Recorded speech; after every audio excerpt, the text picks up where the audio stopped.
Good morning, Brew Daily Show. I'm Neal Freyman. And I'm Toby Howell. Today, how chicken soup for the soul collapsed into a bankrupt bisque. Then the power of government regulators just got old yellered by the Supreme Court after SCOTUS overturned the Chevron doctrine. It's Monday, July 1st. Let's ride.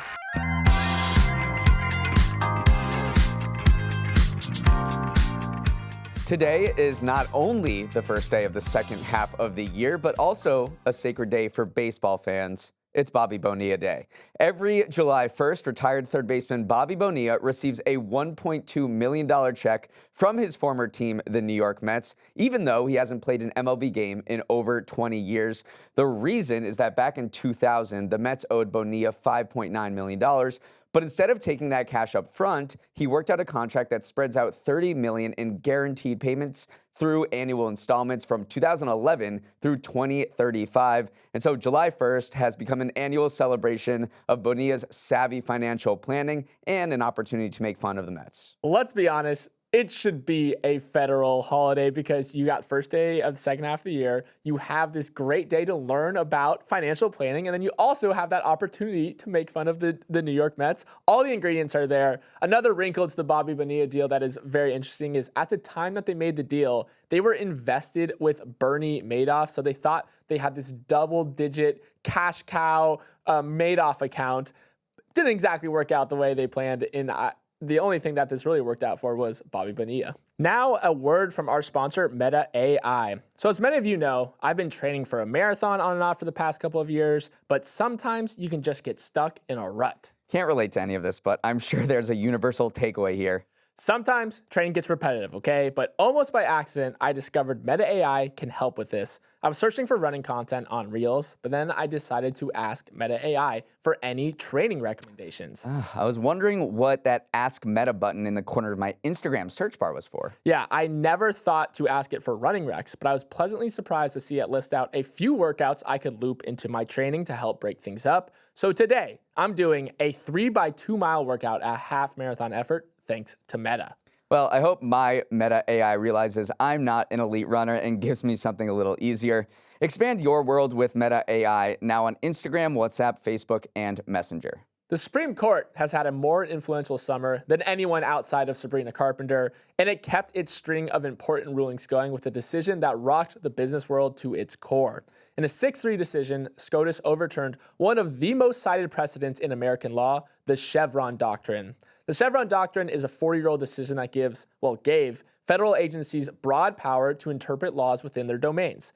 Legal confusion around factory emissions, the EPA had the authority to step in and guide a decision. Vague law in healthcare, the CDC was there to determine how it should be implemented. But after the ruling, the precedent is gone, which means courts are no longer required to defer to the so-called administrative state when it comes to regulating industries.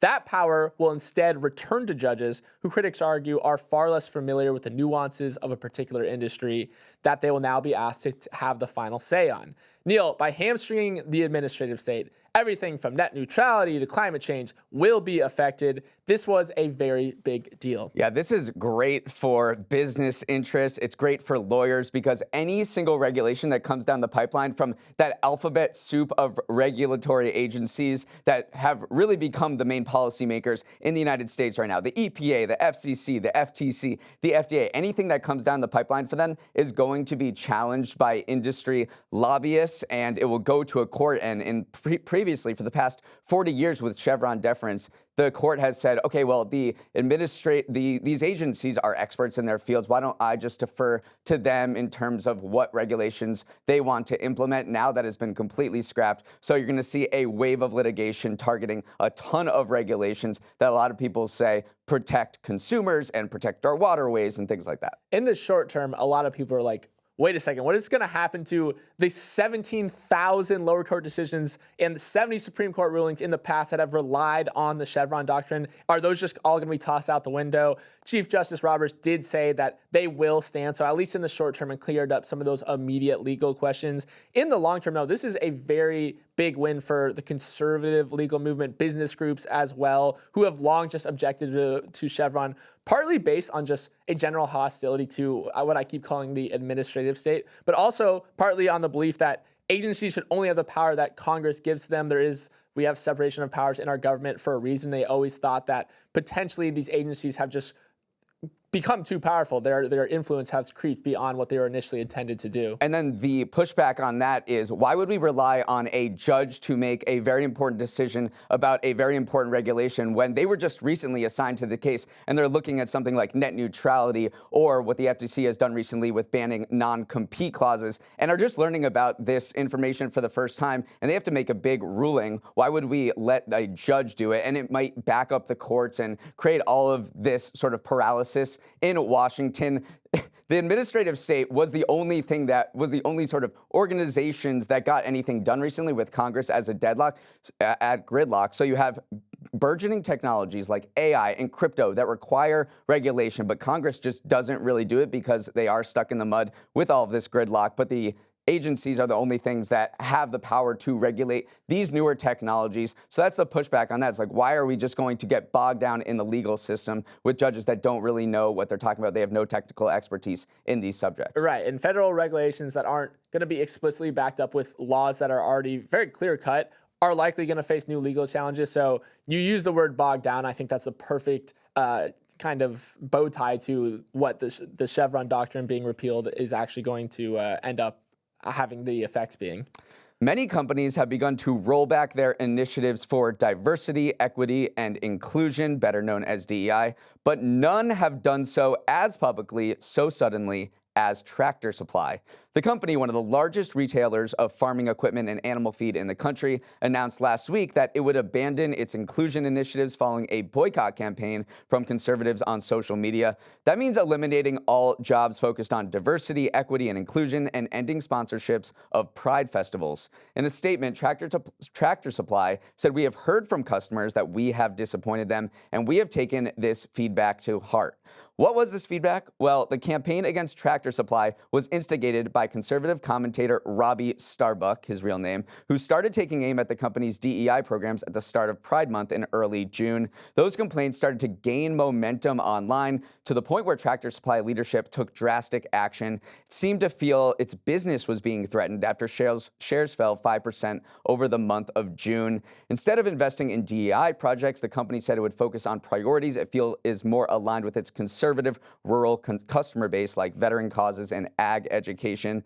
Toby, another win for the anti-DEI crowd, which has been racking up a lot of them lately. Yeah, just the sheer speed of this full-on backtrack shows how much the tide has turned, even against 4 years ago when a lot of companies thought it was a necessity to promote and support these policies. Now, corporate America across the board is rolling back its DEI efforts. And it is interesting, too, because a lot of the backlash came from the social media campaign. And I think that leaders at Tractor Supply saw what happened with Bud Light earlier this year. They saw what happened with Target earlier this year and saw last year and saw just the real business impact that those campaigns, those boycott campaigns had, and decided to take decisive action very quickly here. I mean, this is a major pivot because as recently as 2002, Tractor Supply earned a perfect score on the Human Rights Campaign Foundation's Best Place to Work Corporate Equality Index. They were lauded for their inclusion efforts. So this feels like a stab in the back for a lot of LGBTQ advocates, especially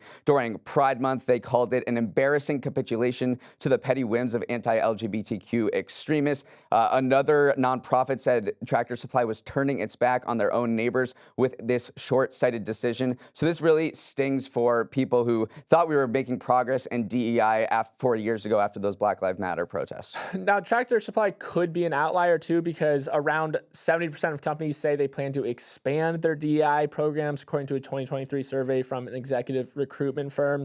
But other companies have made more subtle shifts where they're changing the way that they describe, the language that they use to describe these programs. A lot of it because they want to head off some of these legal challenges that are propping up, saying that it is actually discriminatory to include race and gender as factors in hiring decisions. So we are seeing Subtle shifts across corporate America, but also very big 180s from companies like Tractor Supply. It really all goes back to the Supreme Court again. I know we've said Supreme Court maybe like 30 times over the past 2 weeks, but in 2023, there was this big decision that they struck affirmative action from college admissions process, and that didn't really have much to do with businesses, but it did create a lot of legal uncertainty for companies, and it opened the door for a lot of attacks from anti-DEI conservative advocates who were now launching legal campaigns against corporations like Starbucks, Disney, and Target, and companies are looking at all of their documentation and say, does this open us up to any legal liability? And that has been a major factor in the rollback of DEI programs.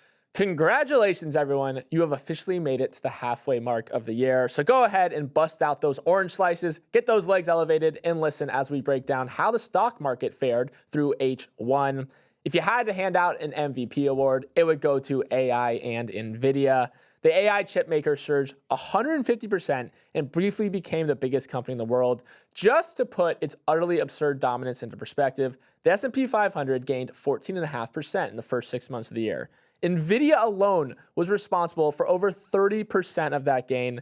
One company, a third of the gains, just a dominating first half of the year. Dominating first half, the S&P 500 just went bonkers in H1. It notched 31 all-time closing highs to start the year, which was the most of any year this century except one, which was 2021. Also for AI, if you look at utility stocks, they rose 7.6%, and that has to do with all of the energy that these AI data centers consume. So people think that, investors think that the sort of energy required is going to lift utility profits. But there is concern that there's too much weight. This lineup is too top heavy. I mean, if you look at an equal weight version of the S&P, that makes no distinction between the size of the companies. That trailed the version that is weighted by market value by 10 percentage points since the beginning of January, which is the widest underperformance in the first 6 months of a year ever. So that sort of highlights how if just the average company gained 4.1%, but the S&P in general gained 15%. That gap is massive and shows how NVIDIA is really carrying the back on its team. Yeah, carrying the back on its team, putting the team on its back. Let me get away with that. One index that missed out on all those AI gains, though, was the Dow. The 139-year-old grandpa of the stock market has looked increasingly out of touch with the broader market, gaining just 4% compared to the S&P 500 15% gain. It makes sense when you look at the big components of the Dow. Nike, Intel, Boeing, all down more than 30% in 2024. It's showing its age. And it could have been worse, but it dropped to Walgreens earlier this year. Walgreens is down 52% so far in 2024, and that's the worst performer in the S&P 500. So it dodged a little bullet by getting rid of Walgreens. Let's go back to May, though. The Dow was up 40% from its post-pandemic low, which was in September 2022, and was up 6% on the year. It crossed 40K, so we do just want to give a little shout out. It did cross a big round number earlier in the year, but yeah, it's just been bad. It's lagging behind the S&P 500. Sorry. I mean, it really is the AI 500 now, or it's the AI 2. Now, travel back in time with us to the beginning of the year. Investors were expecting the Fed to cut rates 6 times. Instead, we've gotten 0 rate cuts, but the S&P 500 has chugged along just fine with a strong economy, strong earnings, and of course, the AI boom closing it to that record 31 new highs. No rate cuts, no problems? No rate cuts, no problems for most of the sectors, except I do want to highlight that real estate was the only S&P 500 sector with losses in 2024. The other 10 have gained, and if you look at what the impact of Fed rate cuts, or the Fed keeping their interest rates at a 22-year high, it's really put a damper on the real estate sector, while the others have sort of cruised through with strong profits and the AI hype.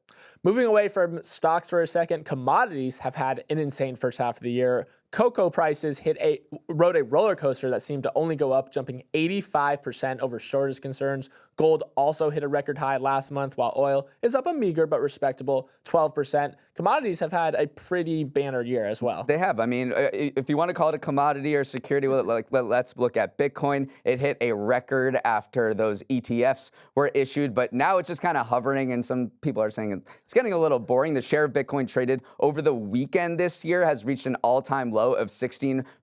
So that, you used to look at Bitcoin as the ultimate volatility roller coaster asset, but now it's just getting a little snoozy. Now it's cocoa prices are the roller coaster. Finally, let's look ahead to H2. Obviously, only the person who runs the simulation knows what the market will do in the second half of the year, but typically a strong first half has led to a solid showing in the back half. Since the 1950s, when the S&P 500 climbed more than 10% in the first 6 months of the year, it rose by a median of 10% in the second half as well, according to Bloomberg. You think we see double-digit gains again? I mean, who knows, but the big curveball here is the presidential election in November, and that could throw stocks haywire one way or another, or it could just keep it keeping on, because whether it's been a Republican administration or it's been a Democratic administration, stocks have only gone up for the past few decades. Give me one name or two names from some stocks you think are going to do well in the second half. All right, well, I'm not a financial advisor, and I don't know what I'm talking about. I'm just reading the news. One stock is Disney, because last month signed a deal with the government in Orlando to build a 5th theme park at Walt Disney World as part of this $60 billion investment plan. And really, its theme parks are its main profit driver of the business. And then this weekend, Inside Out 2 of Pixar hit $1 billion at the global box office, becoming the first movie since Barbie to do that. So maybe Pixar is getting its mojo back. It's building more theme parks, which really drive its business. So maybe Disney is on the up. Maybe another stock, maybe Molson Coors, and that's only because I saw a lot of people drinking Miller High Life at the bar this weekend. So I think Miller High Life is going to become this like cult beer that will drive Molson's stock to the moon. That's called doing your own research right there. Up next, some news you might have missed from the weekend. Welcome back to Winners of the Weekend, the segment where Toby and I pick 2 things from the weekend's news that already have all their meats marinating for the 4th of July barbecue. Today, though, we have a winner and a loser of the weekend. And Toby, you lost to me in the pre-show origami contest, so why don't you start with the dud?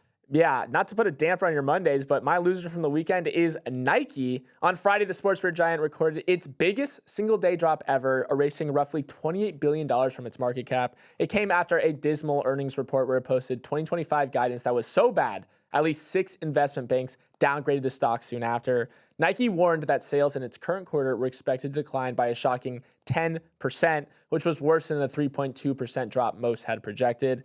And that is coming on the heels of its slowest annual sales gain in 14 years, not including the COVID-19 pandemic. Neal, I'm sure lots of MBD listeners have heard us talk about Nike's struggles this year as it fends off challenges from upstart brands like On and Hoka. But it was alarming to see a company of Nike size and status just get wiped out like that. And this is all going back to one person. CEO John Donahoe took over on January 2020. These analysts looking at the stock are putting all of these failures squarely on him and saying management is not executing. It's missed the trend for running, and it's getting lapped by Hoka and On. And so they're really pushing, his seat is very hot, and they're pushing for management changes to turn this ship around. They used the word comeback 5 times on the earnings call, so they realized they're in a major slump. And, his seat is extremely hot. I think one of the things that they did incorrectly was they kind of neglected their relationship with wholesalers, their retail wholesaling partners, because what they try to do is just direct all their energy towards their direct selling strategy, get people to buy directly from Nike, but in the process, they neglected their wholesale business. So they're going to try to repair that relationship, going to try to refresh a few lines, start releasing new stuff. They've kind of been relying on Air Force Ones, Jordan 1s, Dunks, the good old staples of years gone by, but they need a refresh right now because they're getting challenged on all sides. And you never want to bet against Nike, but this looks like a multi-year restructuring program, really. My winner of the weekend is the act of sitting on a plane doing absolutely nothing but looking at the in-flight map ahead of you. Yes, going full monk mode on a flight is the latest travel trend to go viral. The concept started gaining traction in May when a 26-year-old London guy named West posted about doing nothing on a 7-hour flight except stare at the flight map. Other people, mostly men, responded, hey, I do that too. Then others took it up as a challenge to see just how many typical human comforts they could avoid partaking in, avoiding water, headphones, free snacks, even the bathroom. The trend, whose official name is unfortunately rated R, seems to speak to the desire to unplug from the world and have that rare experience of being alone with your thoughts. Many who do it said it was a form of meditation, with the hum of the engine serving as white noise. Plus, you look so weird that people just don't bother you at all. Toby, the longest anyone's recorded themselves doing absolutely nothing on a flight is 20 hours from Perth to London. How long do you think you could make it? Oh, I wouldn't even make it 20 minutes. I don't want to be alone with my thoughts. But if you are from an older generation before smartphones, you're listening to this, you're probably laughing right now because that's what you yourself used to do. If you weren't reading a newspaper or reading a book or something, there was nothing else to do. So I think a lot of maybe our older listeners are saying, kids these days, they think they're inventing these trends. This is how we grew up. I think suffering as a service would do so well right now because so much of our lives are comfortable. All of our creature comforts are taken care of. So it's why running is having such a moment right now. People want to suffer in a controlled environment. And I think this is another example of that. Depriving yourselves of human comforts on a flight couldn't be me though. I've done this before. I just haven't filmed myself or doing it. All I do is look at the in-flight map. I mean, maybe I drink water and go to the bathroom like a normal person. But yeah, I definitely have that in-flight map going up. It's just literally the best content you could ever have. You do love the in-flight map. Before, everyone had Netflix, but after Blockbuster had faded from relevance, there rose a company that existed in a liminal space between physical retail and streaming, and that company was Redbox. Redbox was a vending machine for physical DVDs where the promise of a comfy movie night back home was as easy as a press of a button at your local 7-Eleven or grocery store. But now, Redbox looks to be no more after its owner filed for Chapter 11 bankruptcy.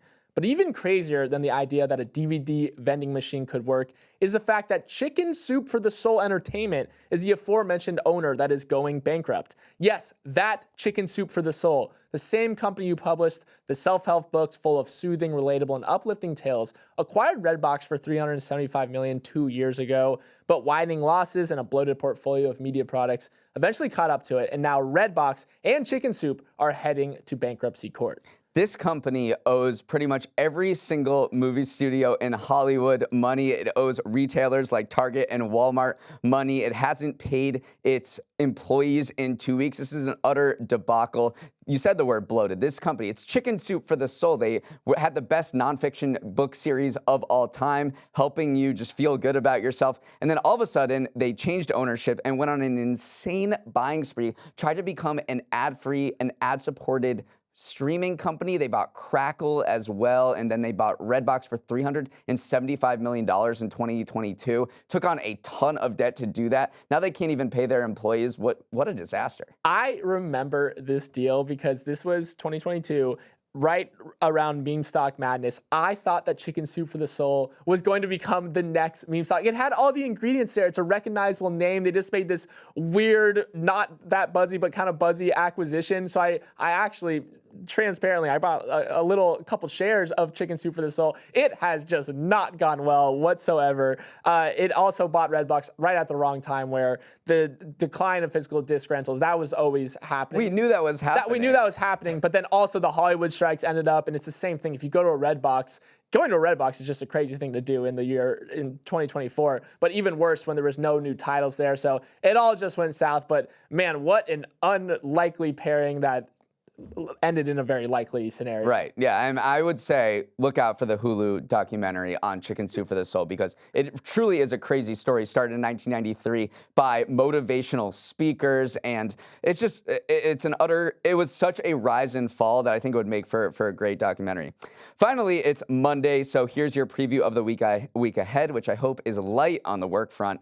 Over in the UK, they have no respect for 4th of July because they're holding a major election that day, and after 14 years in power, the Conservative Party could be dethroned by the Labour Party if recent polls are to be believed. And then in France, the campaigning will be fierce ahead of the second and final round of snap parliamentary elections on Sunday. Over the weekend, the far-right National Rally Party cruised to victory, handing President Macron's centrist alliance a big blow. These Europeans, don't they know it's our Independence Day and you're supposed to chill? I mean, get over it already. UK election on July 4th, like, come on, just grow up. But it will be interesting to see if inflation is as big a deal as a lot of voters say it will, because in voters' minds, they're still thinking about 2022 when inflation was at 11% in the UK. It's down closer to 2% now, but we'll see if that plays a role in these elections. The Supreme Court will finally wind down its term today, but not before delivering a verdict on Donald Trump's request for immunity over his efforts to subvert the 2020 presidential election.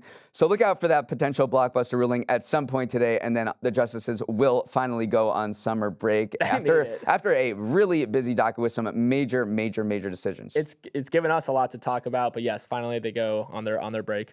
Boeing faces a crucial week. The DOJ will reportedly charge the plane maker with criminal fraud, and it has this week to decide whether to plead guilty or take the risk of going to trial. The charges would accuse Boeing of violating an agreement it struck with the government after those fatal 737 MAX crashes that allowed it to avoid criminal prosecution as long as it met certain conditions. They're looking at an additional $243 million fine on top of a fine they already paid of the same amount. So they're looking at close to $500 million. DOJ is seeking a lot less than the families of the victims requested, though. They requested a $25 billion fine. So from the family's perspective, Boeing is still getting off easy, and there is more to play out on this story. On July 4th, a new men's hot dog eating champion will be crowned. The Nathan's Hot Dog Eating Contest in Coney Island will not feature 16-time champ Joey Chestnut, who isn't allowed to compete due to an endorsement deal with Impossible Foods. He will instead head to an Army base in Texas to compete against soldiers. Turns out this wasn't a stunt, but a real conflict. It was real conflict, and later this week, you will all get a lot more insight, an insider's insight, perhaps, into this hot dog dust-up, and I'll just leave it at that.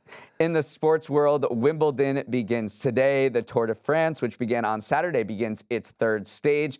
And the U.S. men's national soccer team likely need a victory against Uruguay tonight to stay alive in the Copa America tournament. Greg Berhalter out. That's all I'll say. End the show with that.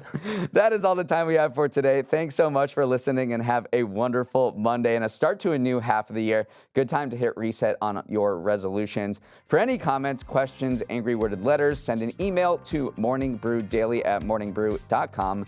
Let's roll the credits. Emily Milliron is our executive producer. Raymond Liu is our producer. Olivia Graham is our associate producer. Ed Lewis is our technical director. Billy Menino is on audio. Hair and makeup is a normal person and just watches movies on their flight. Devin Emery is our chief content officer, and our show is a production of Morning Brew. Great show today, Neal. Let's run it back tomorrow.